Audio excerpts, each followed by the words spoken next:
நபிகள் பெருமானார் ஸல்லல்லாஹு அலைஹி வஸல்லம் அன்னவர்களுடைய தொடர் துஆக்களிலே இந்த வார்த்தை பதிவாக இருக்கிறது. அல்லாஹும்ம க்ஃபினி பிஹலாலிக் அன் ஹராமிக் வ அக்னினி பிஃபத்லிக அம்மன் சிவாக். யா அல்லாஹ், நீ எனக்கு கொடுத்த ஹலாலை கொண்டு நான் பொருந்தி கொள்ள வேண்டும், போதுமாக்கி கொள்ள வேண்டும். ஹராம்களை விட்டு என்னை நீ காப்பாற்றி விட வேண்டும். உன்னன்றி வேறு யாரிடத்திலும் நான் கையேந்த கூடாது. உன்னன்றி வேறு யாரிடத்திலும் நான் எதிர்பார்த்து இருக்கக்கூடிய நிலை எனக்கு வரக்கூடாது. இந்த மூன்றையும் கொடு என்று நபிகள் பெருமானார் ஸல்லல்லாஹு அலைஹி வஸல்லம் தொடர்ச்சியாக துஆ செய்ததாக நாம் ஹதீஸ்களிலே பார்க்கிறோம். இப்போ இந்த மூன்றிலே முதன்மையானது, யா அல்லாஹ், நீ எனக்கு எதை தருகிறாயோ அதை ஹலாலாக கொடு, அதை கொண்டு நான் போதுமாக்கி கொண்டு வாழ வேண்டும். தமிழில் அழகாக சொன்னான், போதும் என்ற மனமே பொன் செய்யும் மருந்து என்றான், இல்லையா? ஆனால் மனித மனம் எனக்கும் உங்களுக்கும் இருக்கிறது, இன்னும் வேண்டும் என்ற ஆசை. ரசூலுல்லாஹ் அதை ரொம்ப அழகாக விவரித்து சொல்வார்கள். மனித மனம் எத்தகையது என்றால், 2 தங்கத்தாலான நீரோடை அவருக்கு அன்பளிப்பாக கொடுக்கப்பட்டாலும் மனித மனம் சொல்லுமாம், 3 ஒன்று கொடுத்துருக்கலாம் அவர் சேர்த்து ஒற்றை படையில் 2 கொடுத்து அல்லாஹ் முடிச்சிட்டானேன்று நினைக்க வைக்கும். இது சராசரி மனிதர்களின் சிந்தனை. இது சராசரி மனிதர்களின் சிந்தனை. எப்பொழுது அந்த எண்ணப்பாடு குறையும் என்றால், மண்ணுதான் அவர்களுடைய எண்ணத்தை முற்றுப்புள்ளி வைக்க வேண்டும் என்று பெருமானார் ஸல்லல்லாஹு அலைஹி வஸல்லம் சொன்னார்கள். மண் என்றால் மண்ணுக்கு போகும் அந்த நாள்தான் அந்த சிந்தனை குறையும் என்று சராசரி மனிதனுடைய நிலைப்பாட்டை ரசூலுல்லாஹ் விளக்கினார்கள். ஆனால் நல்லோர்கள், நபிமார்கள், வலிமார்கள் இந்த சிந்தனைக்கு அப்பாற்பட்டு தன்னுடைய வாழ்க்கையை போதுமாக்கி கொண்டு வாழ்ந்திருக்கிறார்கள். கிடைத்ததை கொண்டு அல்ஹம்துலில்லாஹ் என்று சொல்லி வாழ்ந்திருக்கிறார்கள். பொதுவாகவே மனிதன் இருப்பதை மறந்து இல்லாததை நினைத்தே தன்னுடைய நடப்பு வாழ்க்கையை தொலைத்து கொண்டிருக்கிறான். ஆனால் நபிகள் பெருமானார் ஸல்லல்லாஹு அலைஹி வஸல்லம் நமக்கு கற்றுத்தந்தது, உங்களுக்கு என்ன இருக்கிறதோ அதை பொருந்தி கொண்டு வாழுங்கள். இன்றைக்கு 20 ரூபாய் என்றால் 20 ரூபாய் தான், அல்ஹம்துலில்லாஹ். இன்னைக்கு 20,000 ரூபாய் என்றால் அதையும் ஏற்றுக்கொள்வோம். ஏற்றுக்கொள்ளுகிற பக்குவம் இருக்கிறது, அது மிகப்பெரியது என்று பெருமானார் ஸல்லல்லாஹு அலைஹி வஸல்லம் கற்றுத்தந்தார்கள். ஹதீஸிலே வருகிறது பாருங்கள். ஹஜ்ரத் ஆயிஷா ரதியல்லாஹை பற்றி உருவத்து பின் ஜுபைர் ரதியல்லாஹ் சொல்றாங்க. ஆயிஷா அம்மா ஒரு நாள் எங்கள்கிட்ட பேசிக்கிட்டு இருந்தாங்க. இன்னா குன்னா நந்துரு இலல் ஹிலால் சும்மல் ஹிலால் சலாசத அஹில்லா. 3 மாதம் தலைப்பிறையை நாங்கள் தொடர்ச்சியாக கண்டிருக்கிறோம். வலா வமா ஊகிதத் ஃபீ அபியாத் ரசூலில்லாஹி ஸல்லல்லாஹு அலைஹி வஸல்லம் நார்.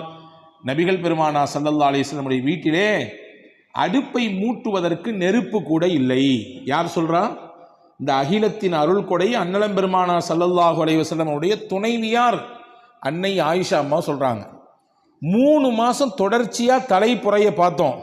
ஆனால் ரசூலுல்லாஹ்வுடைய வீட்டில் அடுப்பு எரிக்கிறது கூட எண்ணெய் இல்லை. இப்போ பக்கத்தில் இருந்த உருவத்து பின் ஜுபைர் ரலியல்லாஹு கேட்டாங்களா, யா ஹாலாமா தஆமுக்கும், அந்த காலகட்டத்தில் உங்களுக்கு எப்படி உணவு? வீட்டில் அடுப்பே இல்லைன்னா எங்கிட்டு உணவு இருக்கும்? நீங்கள் எதை சாப்பிட்டு நீங்கள் உங்களுடைய அந்த பசியை போக்கி கொண்டீர்கள் என்று கேட்ட பொழுது ஹஜ்ரத் அன்னை ஆயிஷா ரலியல்லாஹு தஆலா அன்ஹா திருப்தியோடு சொன்னாகலாம், அத்தமரு வல் மா, தாகம் எடுத்தால் தண்ணீர், பசி வந்தால் பேரிச்சம்பழம், அவ்வளவுதான்.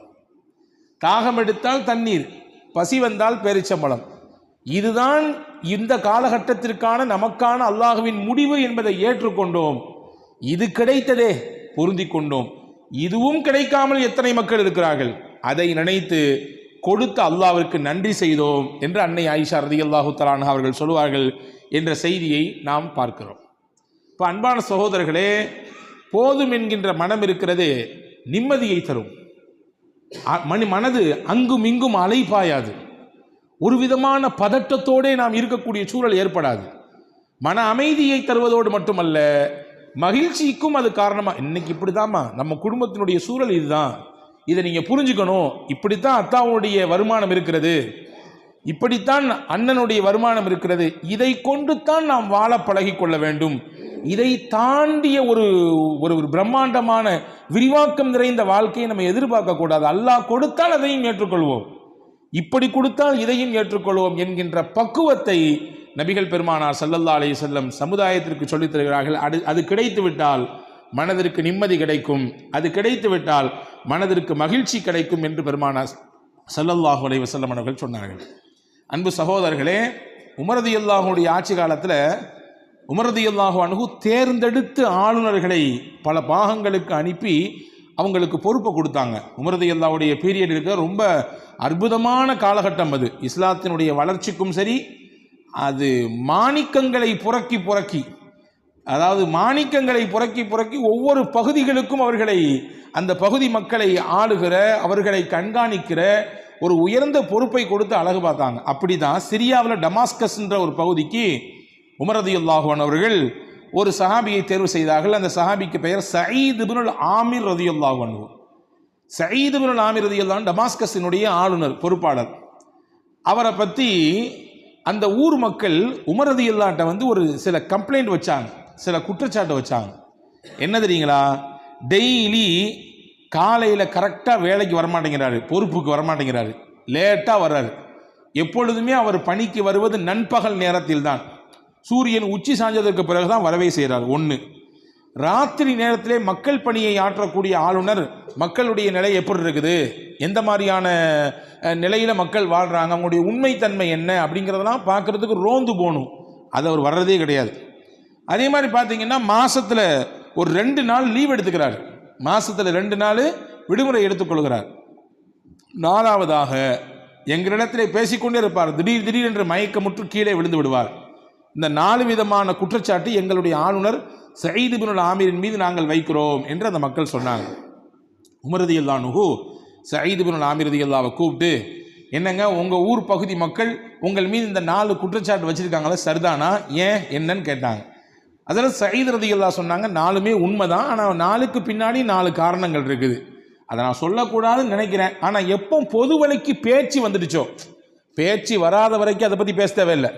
எப்போ பொது வழிக்கு பேசுபொருளாக ஒரு செய்தி வந்து விட்டதோ அதை தெளிவுபடுத்த வேண்டிய பொறுப்பும் கடமையும் எனக்கு இருக்கிறது.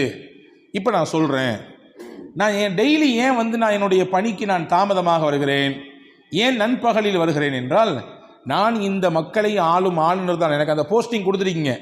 அதனால் இந்த போஸ்டிங்கை வச்சுக்கிட்டு நான் என்னுடைய சுயலாபத்திற்கு, என்னுடைய சுய வேலை வாய்ப்புக்காக வேண்டி யாரையும் நான் பயன்படுத்துவது கிடையாது. என் வீட்டில் சொல்ல போனால் பணியாட்களே கிடையாது, நான் தான், என் மனைவி தான், நாங்களே தான் எல்லா வேலையும் காலையிலிருந்து செய்ய வேண்டும். அதையெல்லாம் செய்து கொடுத்து விட்டு எல்லா பிள்ளைகளுக்கான தேவைகளை எல்லாம் முடிச்சு விட்டு எல்லாம் கிளம்பி நடையாக என்னுடைய பணி அமரத்துக்கு வருவதற்கு இவ்வளோ நேரம் ஆகுது, இதுதான் விஷயம் அப்படின்னாங்க. 2வது சொன்னாங்க, ராத்திரி நேரத்தில் ஏன் நீங்கள் ரோந்து போகிறதில்ல? சயீத் இப்னுல் ஆமிர் ரலியல்லாஹு சொன்னாங்க, பகலெல்லாம் மக்களுக்காக வேண்டி நான் கொடுக்கிறேன், ராத்திரி மட்டும்தான் மிச்சம் இருக்கிறது. என் வீட்டுக்கும் தர வேண்டும் நேரத்தை, படைத்தவனுக்கும் தர வேண்டும். படைத்தவனுக்கு முன்னால் நிம்மதியாக நின்று வணங்கி வழிபடுவதற்கு இரவை நான் ஒப்படைத்து விட்டேன். எனவே பகலெல்லாம் மக்கள் பணி, ராத்திரி மக்களை படைத்த ரப்பின் பணி, அவனுக்கு முன்னால் நிற்கக்கூடிய பணி, அதை செய்வதற்காக வேண்டித்தான் என் இரவை நான் ஒதுக்கியிருக்கிறேன். 2. 3வது சொன்னாங்க, மாதத்தில் 2 நாள் லீவ் போடுறீங்களாமே, என்ன காரியம்? அதில் சயீத் இப்னுல் ஆமிர் ரலியல்லாஹு சொன்னார்கள், நான் இந்த நகரத்தினுடைய ஆளுநர், படோடாமமான வாழ்க்கை, அதாவது பகட்டு வாழ்க்கை, அப்படியான சூழலுக்கு இன்னைக்கு உலகம் தள்ளப்பட்டிருக்கிறது. காசே இல்லைனாலும் ரொம்ப கடன் வாங்கியாவது நம்மளுடைய இந்த நிகழ்ச்சியை சிறப்பாக நடத்தி காட்டணும் அப்படின்ற மாதிரியான சிந்தனை இன்னைக்கு நிறைய பேர்ட்ட இருக்குது. ஆனால் ஒரு ஊரின், சொல்ல போனால் ஒரு நாட்டின் ஆளுநர், டமாஸ்கஸ் என்ற மிகப்பெரிய பறந்து விரிந்த அந்த பகுதிக்கான ஆளுநர் ஹஸரத் சயீத் இப்னுல் ஆமிர் ரலியல்லாஹு சொல்றாங்க, 2 நாள் விடுப்பு எதற்கு என்றால், நான் உடுத்துவதற்கு 2 நல்ல துணிகள் தான் இருக்கிறது.